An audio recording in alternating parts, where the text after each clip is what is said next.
Nature Mantra BP sugar thyroid reversal nature మంత్రతో సాధ్యం.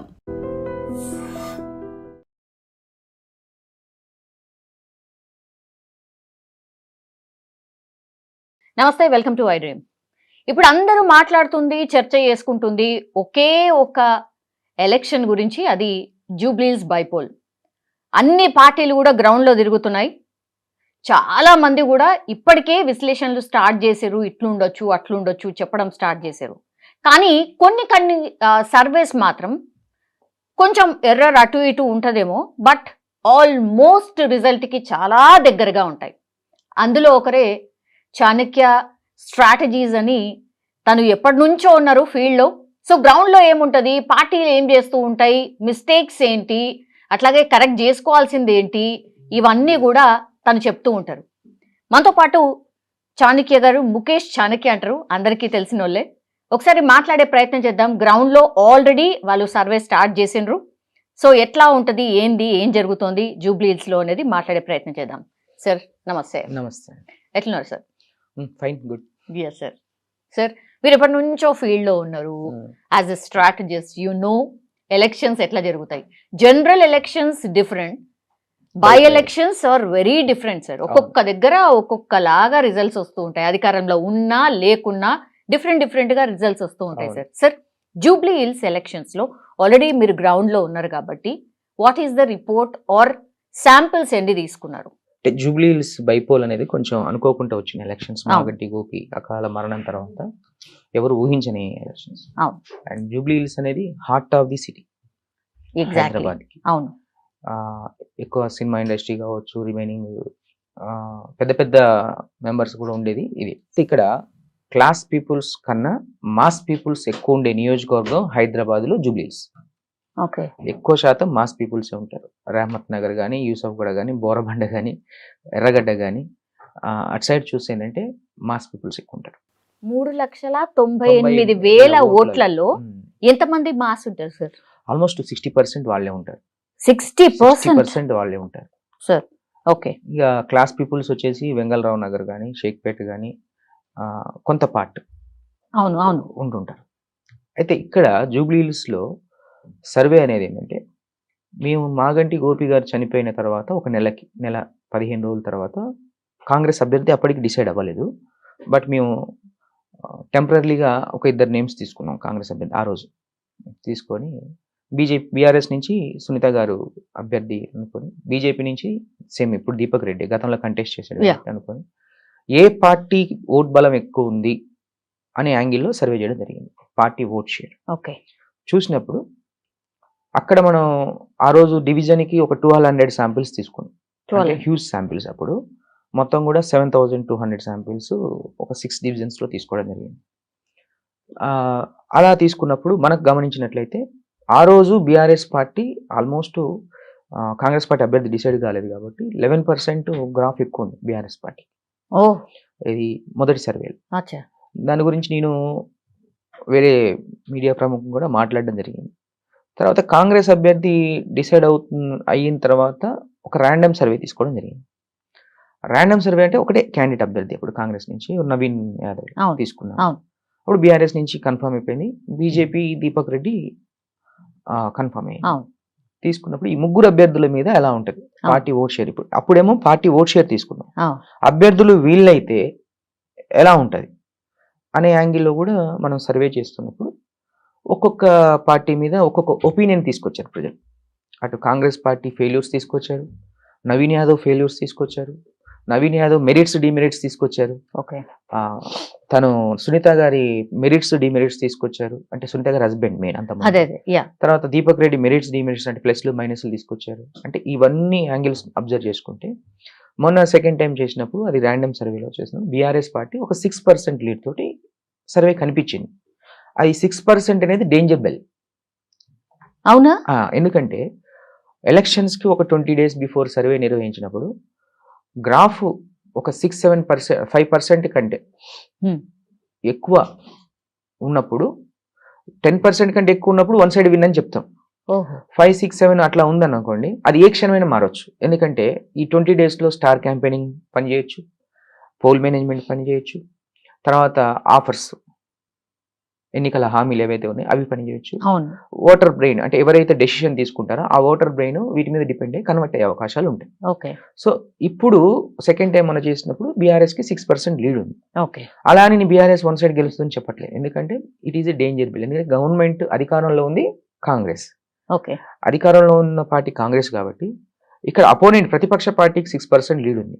అప్పుడు ఇది ప్రతిపక్షానికి డేంజర్ బిల్. వీళ్ళు క్యాంపెయినింగ్ లో ఇంకొంచెం స్పీడప్ చేసుకోవాల్సిన పరిస్థితి అయితే బీఆర్ఎస్ పార్టీకి అక్కడ కనిపిస్తుంది. ఓకే. అది మరి కాంగ్రెస్ పార్టీకి గుడ్ సిగ్నల్ అంటే కాంగ్రెస్ పార్టీకి కూడా గుడ్ సిగ్నల్ కాదు అక్కడ. ఓకే.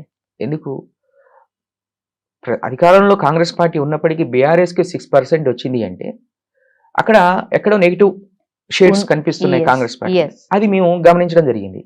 పార్టీ మీద మైనస్ ఉందా, అభ్యర్థి మీద మైనస్ ఉందా అనేది కొంచెం క్యాల్కులేట్ చేస్తాం. పార్టీ మీద మైనస్ ఉందా, అభ్యర్థి మీద మైనస్ ఉందా అన్నప్పుడు పార్టీ మీద మైనస్ కూడా ఉంది. ఎందుకంటే స్టేట్లో కాంగ్రెస్ గవర్నమెంట్ ఏర్పడిన తర్వాత రేవంత్ రెడ్డి ప్రభుత్వం తీసుకున్న కొన్ని నిర్ణయాలు, వ్యూహాత్మక నిర్ణయాలు ఏవైతే ఉన్నాయో మాస్ పీపుల్స్ ని కొంచెం దెబ్బతీసేలా ఉన్నాయి. అది హైడ్రా ఎఫెక్ట్. హైడ్రా చాలా మంది మాట్లాడుతున్నారు సార్. హైడ్రా నిజంగానే కొంచెం దెబ్బతీసిందా సార్ కాంగ్రెస్? తీసింది మాస్ పీపుల్స్. ఎందుకంటే మిడిల్ క్లాస్ పీపుల్ ఏం చేస్తారంటే భూమి ఎక్కడ తక్కువ వస్తుందో చూసుకొని వాళ్ళ పిల్లల పెళ్లిల కోసం వాటి కోసం ఇన్వెస్ట్మెంట్ పెట్టుకుంటారు. ఆ ఇన్వెస్ట్మెంట్ పెట్టేటప్పుడు బ్యాంక్ లోన్స్ ఇస్తుంది కదా అనే ఒక ఉద్దేశంతో కూడా చేసుకుంటారు. అయితే ఈ రేవంత్ రెడ్డి ప్రభుత్వం వచ్చిన తర్వాత ఏంటంటే ఈ హైడ్రా పేరుతో, అంతకుముందు ఇవన్నీ లేవు కదా, వాళ్ళకి తెలియదు, అవేర్నెస్ లేదు.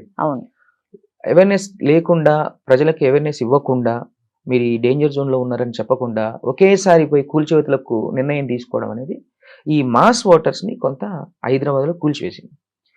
ఎవరైతే ఈ రియల్ ఎస్టేట్ రంగం మీద డిపెండ్ అయి ఉన్నారో ప్రజలు, అంటే రియల్ ఎస్టేట్ రంగం అంటే భూములు అమ్మడం కొనడమే కాదు, బిల్డర్స్ ఉంటారు, అందులో పనిచేసే కూలీలు ఉంటారు, దానికి పెయింటింగ్ ఉంటుంది, దాని బిల్డింగ్ మెటీరియల్ సప్లై చేసే వాళ్ళు, 18 రకాల వ్యాపారాలు ఉంటాయి దానికి రియల్ ఎస్టేట్ అంటారు.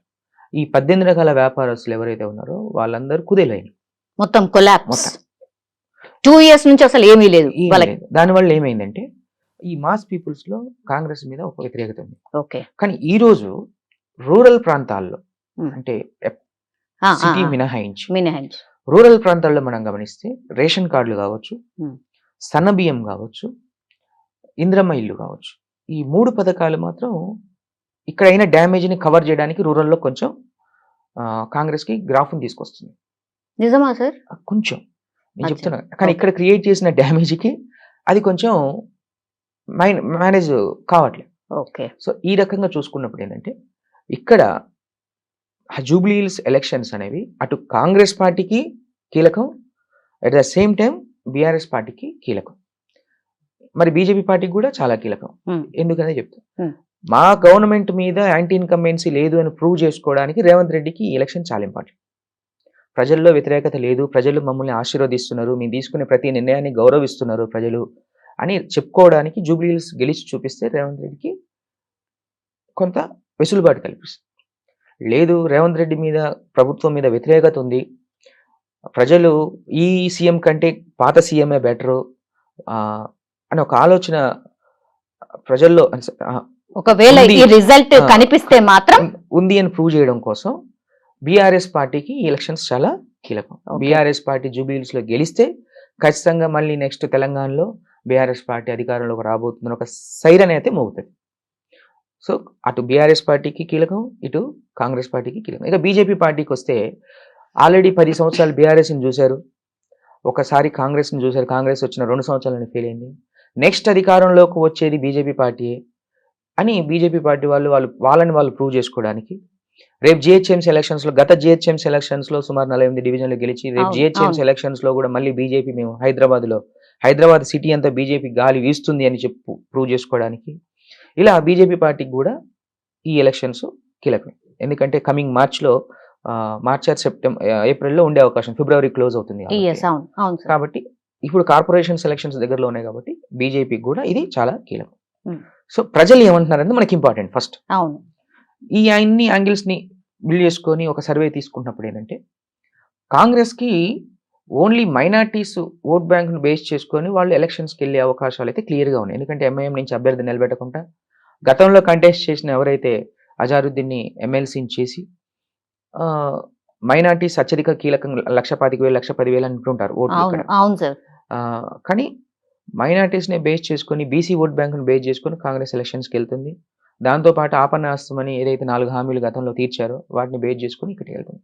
కానీ ఇక్కడ కాంగ్రెస్కి ఏంటంటే మాస్ ప్రజల్లో వ్యతిరేకత ఉంది.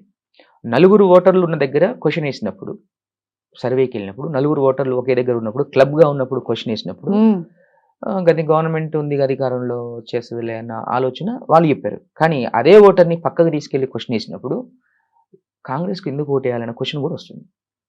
ఓకే. అంటే ప్రజల్లో 2 రకాల ఆలోచన ఉంది. Okay. At the same time అదే ఓటర్ మరి బీఆర్ఎస్కి వేస్తాడా అనే ప్రశ్న వచ్చినప్పుడు బీఆర్ఎస్ చూస్తే ఈమె మీద సింపతి ఎంపతి 2 పనిచేస్తున్నాయి. ఎవరి మీద? మాగంటి సునీత మీద. ఓకే. భర్త చనిపోయాడు అని ఒక సింపతి ఒకటి ఉంది. ఓకే.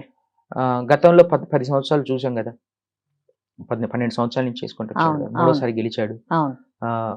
అరే అన్యాయం అయిపోయింది ఆడబిడ్డకి, తన ప్లేస్ లో మనం ఉండి ఏం చేయాలనే ఆలోచనతో ఎంపతి కూడా తన మీద చూపిస్తుంది.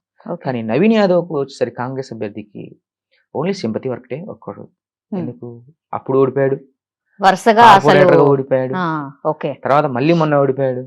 ఇలా చూసుకుంటూ వెళ్తే వరుసగా ఓడిపోతూ వస్తున్నాడు. కాబట్టి ఈసారి కాంగ్రెస్ అధికారంలో ఉంది, ఒకసారి ఓటేసి చూద్దాం అని ఒక సింపతి అయితే ఉంది. అయితే ఏ రకమైన ఓటర్లు వీళ్ళల్లో ఉన్నారు? యువత మెయిన్ చూస్తే, యువత చూస్తే ప్రతి 10 మందిలో 6 కాంగ్రెస్ సైడ్ చెప్తున్నారు. Why sir? ఎందుకంటే అది అన్ని డివిజన్లలో కాదు, కొన్ని డివిజన్లో మాత్రమే. బోరబండ, రేమత్ నగర్, ఈ ఎనగడ్డ అటు సైడ్ మాత్రమే. అచ్చా, అంటే మీరు చెప్పిన మాస్ ఏరియాస్ ఎక్కడైతే ఉన్నాయో అక్కడ చెప్తున్నారు. కానీ యూసఫ్ కూడా, వెంగళరావు నగర్, షేక్పేట ఇటు సైడ్ చూస్తే యూత్ లో పెద్ద ఫాలోయింగ్ లేదు. ఓకే. ఇది అంటే యూత్ డిబేట్ టాక్ వస్తుంది. అంటే యూత్ అంతా 1 సైడ్ ఉంది అని చెప్పట్లే ఇక్కడ. ఓకే. కొన్ని డివిజన్లలో యువత నవీన్ యాదవ్ పేరు చెప్తే, కొన్ని డివిజన్లలో బీఆర్ఎస్ పార్టీ పేరు చెప్పుకుంటూ వస్తున్నారు. బీజేపీ పార్టీ కూడా చెప్పారు అక్కడ. అంటే ఇక్కడ బీజేపీ పార్టీని తీసిపడిన 9% ఓట్ బ్యాంక్ ఉంది వాళ్ళకి. అవును, 25,000 ఎంతనో లాస్ట్ టైం వచ్చినాయి సార్. అప్పుడు వచ్చింది, కానీ మొన్న మాకు సర్వేలో 9% వచ్చింది. ఓహో, ఓకే. 9% ఓట్ బ్యాంక్ ఉంది కాబట్టి అక్కడ యూత్ ఓటు ట్రాన్స్ఫర్ అయ్యే అవకాశం ఉంది. కానీ మహిళల్లో 6 డివిజన్లలో కూడా చూస్తే ఉమెన్ సెంటిమెంట్ అనేది ఈ మాగంటి సునీత మీద వర్కౌట్ అవుతుంది మహిళల్లో. ఇక ఫ్రెష్ ఓటర్స్ ఏంటంటే అటు గవర్నమెంట్ రూలింగ్లో ఉంది కాబట్టి వాళ్ళు కాంగ్రెస్ సైడ్ కొంత మొగ్గు చూపుతున్నారు. ఎందుకంటే రేపు పొద్దున వాళ్ళ భవిష్యత్తు అది ఇది ఇంకా 3 సంవత్సరాలు ఉంది కదా, దానికోసం చూపుతున్నారు. బట్ ఇప్పుడున్న సిచ్యువేషన్స్ ప్రకారం గమనిస్తే బీఆర్ఎస్ పార్టీ ఒక 6% లీడ్లో ప్రస్తుతానికి కనిపిస్తుంది. అది ఏ క్షణమైనా గ్రాఫ్ మారే అవకాశం అయితే ఉంది. Yes sir. సార్, ఇప్పుడు మీరు ఇంతకు ముందు చెప్పినట్టుగా నవీన్ యాదవ్ కి ఫాలోయింగ్ ఉంది యూత్ లో అని చెప్పారు సార్. సగం డివిజన్స్ లో లేదు, సగం డివిజన్స్ లో ఉంది అని చెప్తున్నారు సార్. లాస్ట్ టైం మనం గమనిస్తే బీఆర్ఎస్ ఓడిపోవడానికి వన్ ఆఫ్ ది రీజన్ కూడా వాళ్ళు వాళ్ళ అమ్మల్ని మోటివేట్ చేసి ఈ ఒక్కసారికి మీరు ఇటువైపు ఓటేస్తే చేంజ్ కనబడుతుంది, అట్లాగే మీ పెన్షన్లు కానీ ఇవన్నీ ఏమీ ఆగిపోవు, అన్నీ వస్తాయి, కాబట్టి కాంగ్రెస్కి ఓటేయండ్రని చాలా మంది యూతే అంటే అక్కడ ఓడిపోవడానికి, బీఆర్ఎస్ ఓడిపోవడానికి ముఖ్య కారణం రూరల్ ఏరియాస్. రూరల్లోనా? నేను జూబ్లీహిల్స్ గురించి మాట్లాడు. నో సార్, రూరల్ ఏరియాస్ లో వాళ్ళు బాగా ఇంపాక్ట్ చూపించారట. సో ఇప్పుడు కూడా మళ్ళా యూత్ సగం మంది అట్లనే అంటున్నారు కదా, వాళ్ళు ఏమైనా వాళ్ళ అమ్మలకు మీరు చెప్పినట్టు మహిళలకు వాళ్ళు చెప్పిండ్రు అనుకోండి, అప్పుడు కాంగ్రెస్ వైపు టర్న్ అయ్యే అవకాశం ఏమైనా ఉందా? లేదు. అచ్చా, ఓకే. రూరల్ ప్రాంతాల్లో ఏంటంటే ఒక ఇంట్లో ఏదైనా ఇష్యూ జరిగితే ఊరంతా ఒక దగ్గరికి వస్తుంది సార్. సిటీలో పక్క ఫ్లాట్ లో మర్డర్ జరిగితే ఇంకో ఫ్లాట్కి తెలియదు. నిజం. ఒక రచయిత రాశాడు, ఇనుప్పెట్టెల ఇనుప్పెంట లాంటి ఇరుగ్గదుల్లో బతుకుతున్న నగర జీవితం అని రాస్తాడు.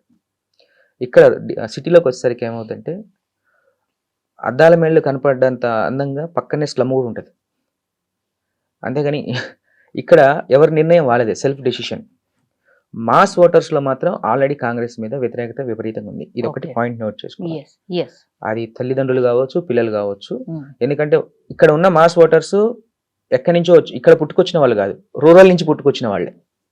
అవును, అక్కడి నుంచి మైగ్రేట్ అయ్యి ఇక్కడికి వచ్చి జీవనోపాధి కోసం వచ్చిన వాళ్ళే ఉన్నారు. బై బర్త్ ఇక్కడ ఉన్న వాళ్ళు లేరు. సో అక్కడ ఆల్రెడీ వ్యతిరేకత ఏదైతే ఉందో ఇక్కడ కంటిన్యూ అవుతుంది. సో నిర్ణయం పిల్లలు చెప్పినంత మాత్రాన మార్చుకోవడం లేదు. ఎందుకంటే వాళ్ళ జీవనోపాధి ఏంటంటే రూపాయి ఖర్చు పెట్టుకొని కష్టపడి చేసుకున్న వాళ్ళ మీద దెబ్బ కొట్టినప్పుడు రూరల్ ఓటర్లో 100%, అదే ఏదైతే స్లమ్ ఓటర్స్లో 100% మైనస్ అయితే క్లియర్గా కనిపిస్తుంది. జనరల్లీ శాంపుల్స్ తీసుకున్నప్పుడు మీరు ఎట్లాంటి క్వశ్చన్స్ ఇస్తారు? క్వశ్చనీర్ ఎట్లా బేస్ చేసుకొని ఉంటుంది? ఎన్ని క్వశ్చన్స్ ఉంటాయి సార్? మేము ఎక్కువగా 6 క్వశ్చన్స్కి ప్రిఫరెన్స్ ఇస్తాం. ఓకే.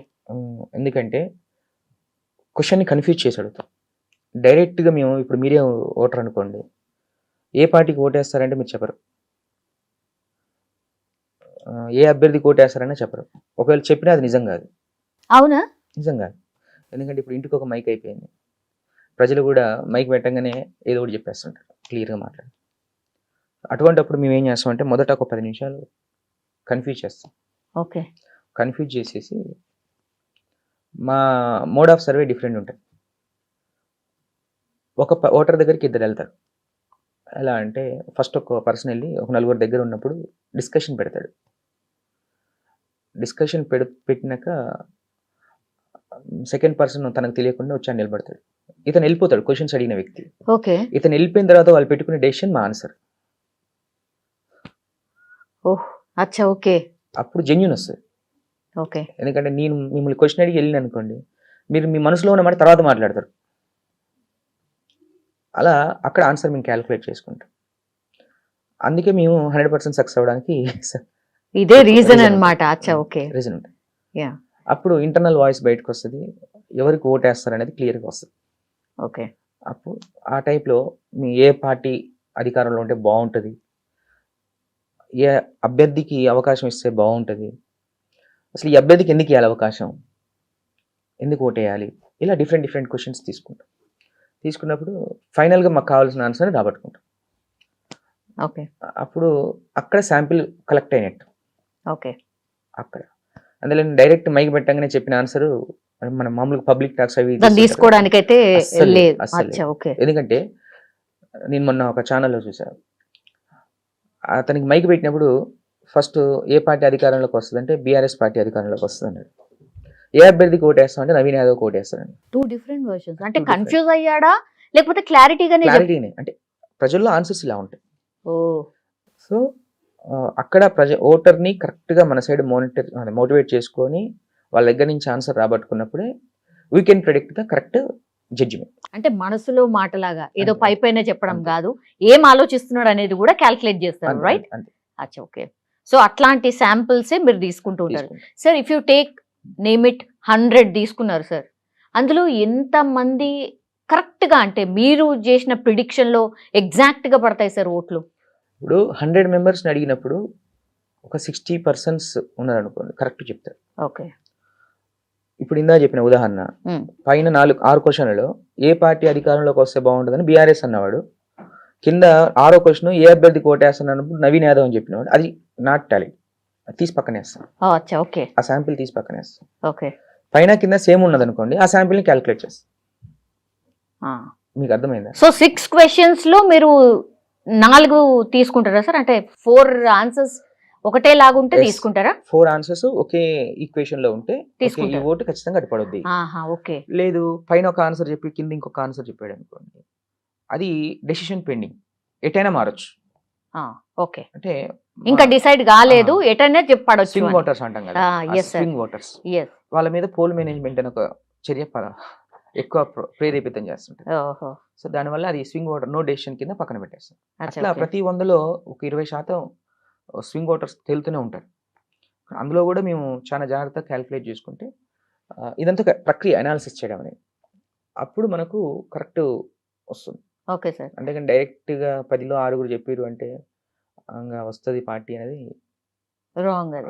అప్పుడు నిజమైన పోల్ స్టార్స్ ఉండరు. Yes sir.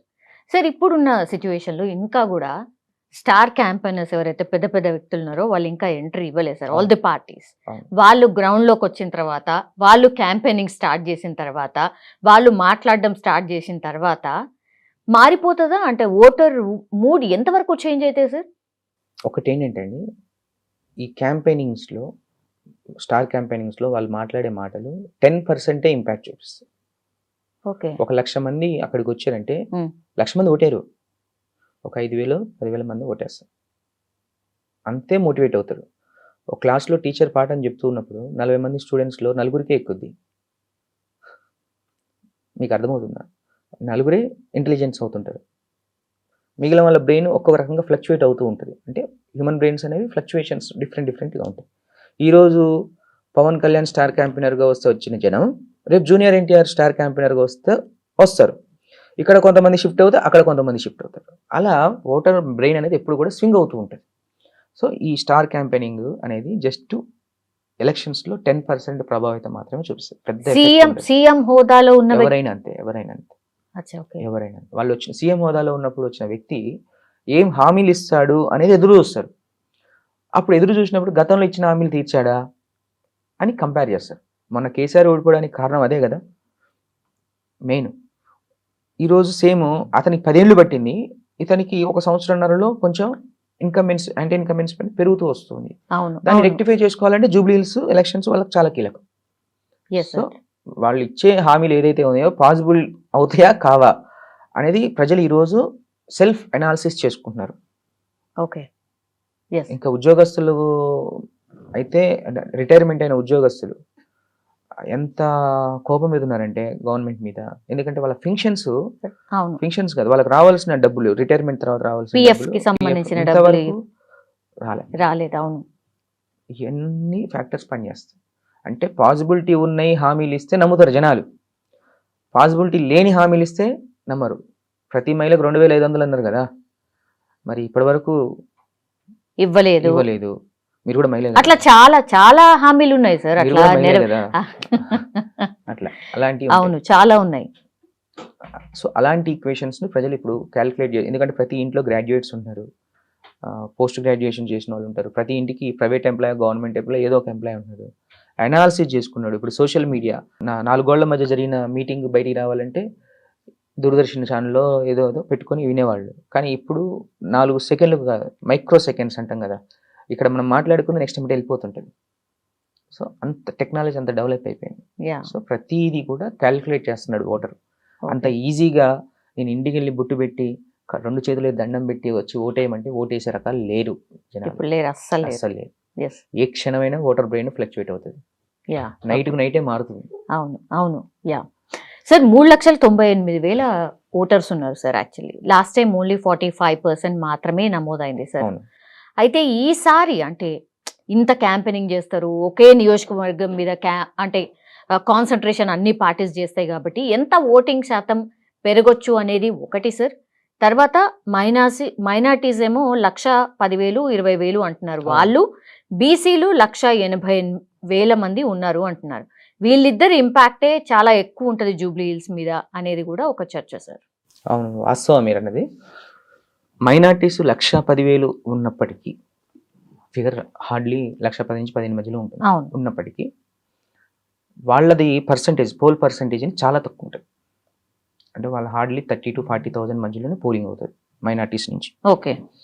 కానీ ఇటు చూస్తే బీసీలకు చూస్తే ఏంటంటే మీరు అన్న 1,80,000 ఉన్నప్పటికీ వాళ్ళది ఒక 80,000 to 90,000 పోలే అవకాశం ఉంటుంది.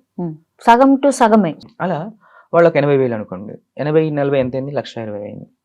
క్రిస్టియన్స్ ఒక 30,000, తర్వాత కమ్మ సామాజిక వర్గం అదర్ దాన్ రెడ్డిస్ వాళ్ళందరూ కలిపి ఒక 1,80,000 ఓటు ఇంకా పోలింగ్ అవుతుంది. మీరు గమనిస్తే 50% ఎబో అయితే జూబ్లీ హిల్స్ లో పోలే అవకాశాలు చాలా తక్కువ. అయితే ఇక్కడ చూస్తే కాంగ్రెస్ పార్టీకి అత్యంత కీలకమైన ఓట్లు మీరన్న బీసీ, తర్వాత మైనార్టీస్. ఈ మైనార్టీస్ అందరూ ఓటేస్తారంటే మైనార్టీస్ పర్సెప్షన్ ఎలా ఉందంటే ప్రతి 10 మందిలో 7:3 7 కాంగ్రెస్ పేరు చెప్తే 3 బీఆర్ఎస్ పేరు చెప్తున్నారు. కానీ బీసీలోకి వచ్చేసరికి బ్యాలెన్స్డ్ ఉంది, 50-50 ఉంది, అటు ఇటు. అవునా? ఎందుకు అంటే బీసీ క్యాండిడేట్ అయినప్పటికీ కూడా నవీన్ యాదవ్ అభ్యర్థి క్యాండిడేచర్ లో చిన్న లోపాలు ఉన్నాయి. మేము పబ్లిక్ చెప్పిందే మనకి ఇంపార్టెంట్. పబ్లిక్ ఏం చెప్తున్నారు, ఇతను ఓన్లీ ఒక కమ్యూనిటీని సంబంధించి ఎంకరేజ్ చేసుకుంటూ వెళ్తున్నాడు. మిగిలిన కమ్యూనిటీస్ బీసీలో యాదవులు, గౌడ్స్, ముదిరాజులు, ఒడ్డెరులు వీళ్ళందరూ ఉంటారు. అయితే అతను పక్కన తిరిగే ఒక 20-30 మందిలో యాదవులు ఎక్కువ పర్సంటేజ్ ఉండడం, ఒకే కమ్యూనిటీ ఎక్కువ ఉండడం మిగిలిన కమ్యూనిటీ పీపుల్స్కి కొంచెం చేదుగా ఉంది. ఓహో. సో అందరినీ కలుపుకుపోవట్లేదని ఒక భావన ఉందా? బిల్డ్ అయింది. ఓకే. అది బిల్డ్ అయితే చాలా డేంజర్. అది ఏ టైం అయినా అది జరుగుతూ ఉంటుంది. ఓకే. అయితే నెక్స్ట్ మరి బీఆర్ఎస్ పార్టీకి ఓటేస్తారా అంటే బీఆర్ఎస్ పార్టీకి ఓటేయడానికి కొంచెం ఇంకా డెసిషన్ పెండింగ్లో ఉన్నారు వాళ్ళు.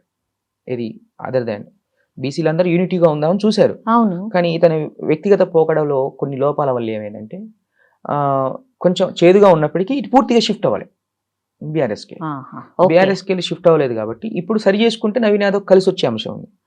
సేమ్ ఇదే పోకడ పోతే ఏంటంటే ఆ ఓటు క్రాస్ అయ్యే అవకాశం క్లియర్గా ఉంది.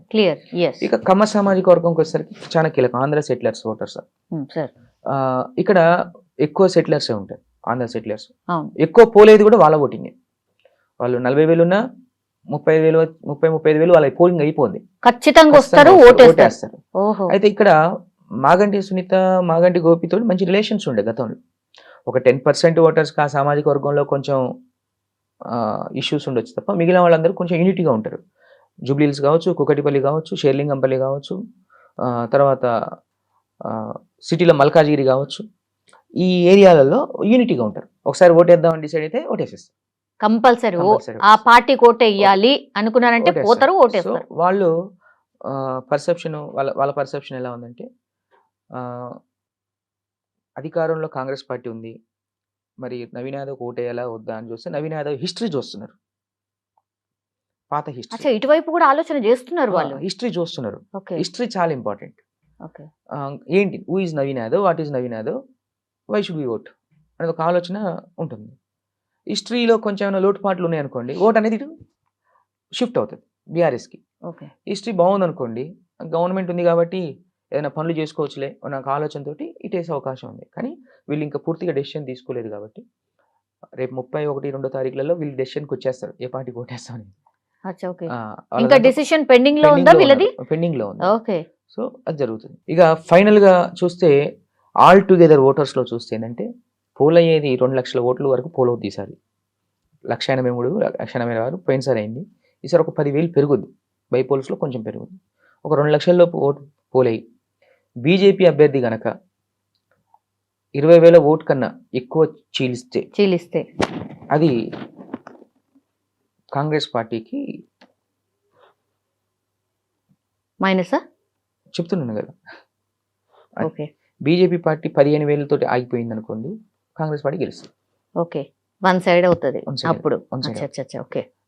సో ఇక్కడ బీజేపీ ఓట్ బ్యాంక్ చీల్చడం ఎంతవరకు చీల్చుద్ది అనేది చాలా ఇంపార్టెంట్. సో వీళ్ళు బీజేపీ వాళ్ళు ఎక్కువ చీల్చేది ఏంది, anti Congress vote bank.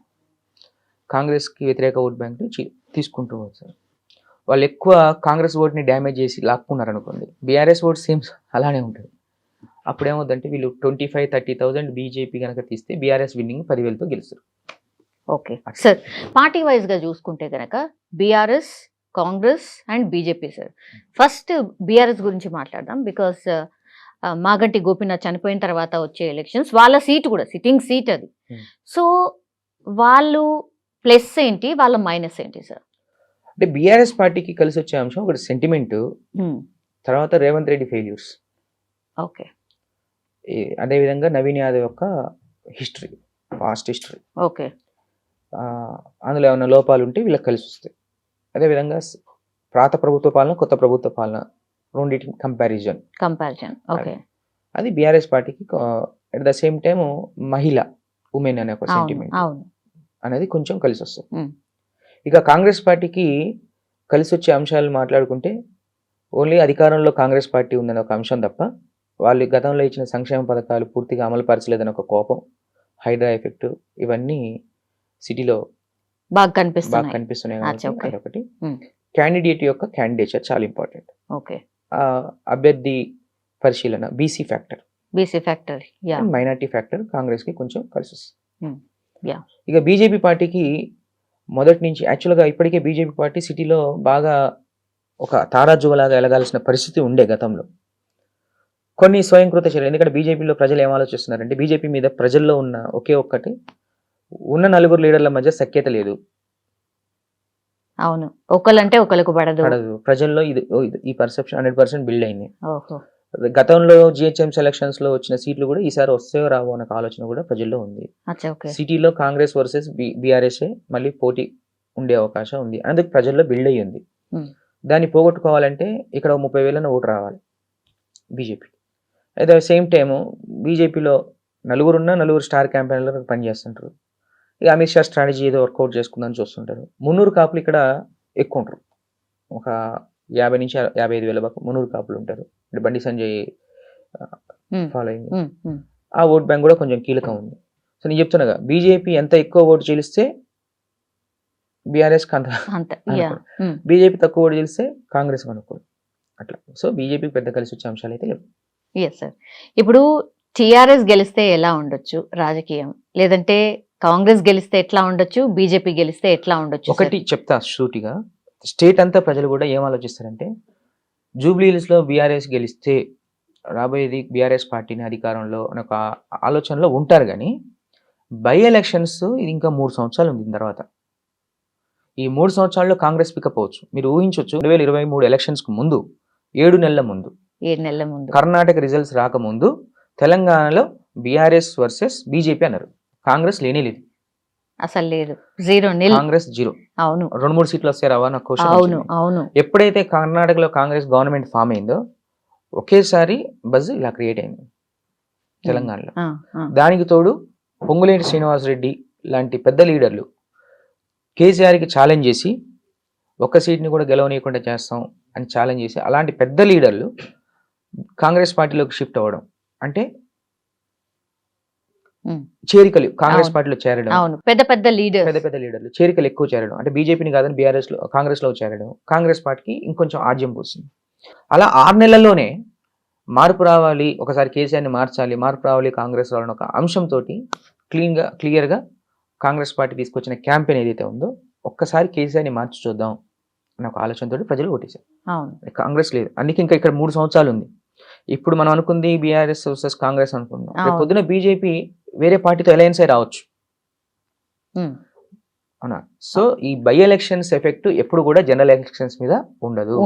Okay, వచ్చే స్థానిక ఎన్నికలు లేదంటే జిహెచ్ఎంసీ ఎన్నికల మీద, జిహెచ్ఎంసీ ఎలక్షన్స్ మీద ఉంటుంది ఈ బై ఎలక్షన్స్, ఖచ్చితంగా ఉంటుంది. ఎందుకంటే బీజేపీకి చాలా కీలకం, కాంగ్రెస్ అట్లా అధికారంలో ఉంది కాబట్టి వాళ్ళు మేజర్ నెంబర్ ఆఫ్ సీట్స్ కొట్టాలని వాళ్ళు ఉంటారు.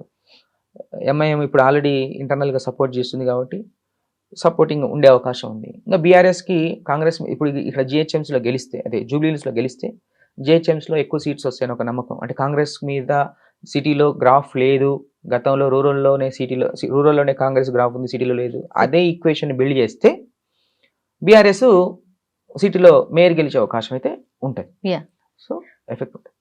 పోల్ మేనేజ్మెంట్ ఎట్లా ఉండొచ్చు సార్? అంటే జనరల్లీ కూడా ఈ బై ఎలక్షన్స్ అప్పుడు poll management very very important అంటారు కదా, ఇప్పుడు కూడా ఎంత కీలకం సార్?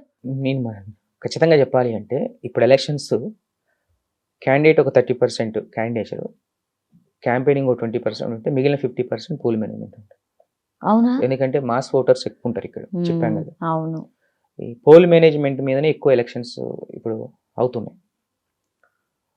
క్యాండిడేచర్ బాగుండి పోల్ మేనేజ్మెంట్ చేసుకోకపోతే ఓడిపోయే అవకాశం కూడా ఉంటుంది. ఉదాహరణకు మునుగోడు బై ఎలక్షన్స్ వచ్చాయి, అక్కడ Rajagopal Reddy number 1 candidate. Last మినిట్లో అందరూ రాజగోపాల్ రెడ్డి బై ఎలక్షన్స్లో బీజేపీ గెలుస్తుందని ఈక్వేషన్ వచ్చింది, అన్ని సర్వేలు వచ్చినాయి. లాస్ట్ 3 days పోల్ మేనేజ్మెంట్లో కొన్ని ఏరియాల్లో ఫెయిల్ అయ్యాడు. అక్కడ మొత్తం ఓట్ అంతా షిఫ్ట్ అయిపోయి 10,000తో ఓడిపోయాడు. ఏది డబ్బులు పంచలేదు అన్న నెగటివ్ ప్రచారం ఎక్కువైంది కదా సార్ అప్పుడు. పోల్ మేనేజ్మెంట్ అనేది చాలా కీలకం. క్యాండిడేచర్తో పాటు పోల్ మేనేజ్మెంట్, క్యాండిడేచర్ ఫెయిల్ అయ్యి పోల్ మేనేజ్మెంట్ బాగా చేసినా గెలిచిన సందర్భాలు ఉన్నాయి. ఇప్పుడు ఎలక్షన్స్లో ఎక్కువ పాత్ర పోషించేది పార్టీ జెండాతో పాటు పోల్ మేనేజ్మెంట్. ఓకే, అది డెఫినెట్లీ అధికార పార్టీకి అనుకూలంగా ఉంటుంది సార్ జనరల్లీ. అంటే ఇప్పటికే 8 మంది మంత్రులు, 20 మంది ఎమ్మెల్యేలు, అన్ని కార్పొరేషన్ చైర్మన్లు అందరు కలిపి బూతులు పంచుకొని పని చేసుకుంటూ వెళ్తున్నారు కాంగ్రెస్ పార్టీ వాళ్ళు. బీఆర్ఎస్ వాళ్ళు కూడా ఉన్న 30 మంది ఎమ్మెల్యేలు గ్రౌండ్ లోనే ఉన్నారు, ఇక్కడిక్కడనే ఉన్నారు. అంటే ఆల్మోస్ట్ స్టేట్ లీడర్స్ అందరూ కూడా జూబ్లీ హిల్స్ లోనే ఉన్నారు గమనిస్తే. సో కాబట్టి వాళ్ళ బలం వీళ్ళ బలం బల పరీక్ష చేసుకునే టైం ఇది ఖచ్చితంగా. ప్రస్తుతానికైతే మా సర్వే ప్రకారం ప్రస్తుతం లీడ్ బీఆర్ఎస్ ఉందని చెప్తున్నాం. మరి వాళ్ళది కంటిన్యూ అవుద్దంటే వెయిట్ చేయాలి. ఇంకా టైం ఉంది ఎలక్షన్స్కి. హార్డ్లీ ఇంకా 13 days ఉంది. అవును 13-14 days. అవును అవును ఈ 14 daysలో ఏదైనా జరగవచ్చు. కాబట్టి ఇప్పుడు ఒక ర్యాండమ్ సర్వే అవుతుంది. అది వచ్చిన తర్వాత మళ్ళీ కూర్చునే ప్రయత్నం చేయాలి. ఏ సార్ ఎప్పుడు అయిపోతుంది సార్ మీరు చెప్పాక ర్యాండమ్ 30 30th ఆల్మోస్ట్ ఒక ఫస్ట్ రోజు మీరు ఇవ్వగలుగుతారా? 31st రోజు ఇచ్చేస్తాం. ఇచ్చేస్తారు. Yes sir. ఈసారి అంటే లాస్ట్ 2 times కూడా మాగంటి గోపీనాథ్ 16,000 votes తోని గెలిచిండు సార్. అవును. ఈసారి ఎంత ఎవరైనా సరే కాంగ్రెస్ గెలిస్తే 5,000 లోపు, ఓ గాడ్ బీఆర్ఎస్ గెలిస్తే 10,000. అసలు బీజేపీ పోటీనే లేనట్టుంది కదా సార్. అంటే as per your BJP survey. పోటీ అనేది చాలా తక్కువ. ఓటర్ ఆలోచించట్లే పోటీ వేయాలనేది. సింపథైజర్స్, బీజేపీ సింపథైజర్స్, ఆర్ఎస్ఎస్ వర్గీయులు మాత్రం ఓటేసే అవకాశం ఉంది. అదొక 15,000 to 20,000 పోలే అవకాశం ఉంది. ఒక 9% ఓటింగ్ అయితే పోలింగ్ లో ఒక 2 లక్షలు అవుతే ఒక 9% అంటే 18,000 to 20,000. అచ్చా, కాంగ్రెస్ వర్సెస్ బీఆర్ఎస్ ఉంది ఇప్పటికైతే అవును. పోటీ మాత్రం. అవును. ఓకే, లాస్ట్ మూమెంట్ ఏమైనా చేంజ్ అవుతుందా మరి? అంటే ఎగ్దమ్ లేదు. చేంజ్ అయ్యే అవకాశం ఉందా? లేదు. పోటీ in between Congress and BRS ఉంటుంది. Yeah. ఒకవేళ బీజేపీ మీరు అన్న పోల్ మేనేజ్మెంట్ గట్టిగా చేసుకుంటే పోటీ గట్టిగా ట్రయాంగిల్ ఫైట్ ఇవ్వచ్చు. అప్పుడు కూడా వీళ్ళిద్దరిలో ఎవరో ఒకరు గెలుస్తారు. Yes sir. Yeah, thank you sir. Thank you so Thank much. And for more videos, Please subscribe to iDream. Please subscribe to iDream. Please subscribe iDream. And please subscribe to iDream. For more videos, subscribe to iDream. please like, share, and subscribe to the channel. Congratulations, iDream. Subscribe to iDream. Subscribe to iDream. So subscribe to iDream Media. iDream ki iDream team అందరికి huge congratulations. Please subscribe iDream Media. Please subscribe to iDream. Subscribe iDream. Please subscribe to iDream. iDream అంటే నా కళల channel subscribe చేసుకున్న నోరు తిరుగుతలేదు.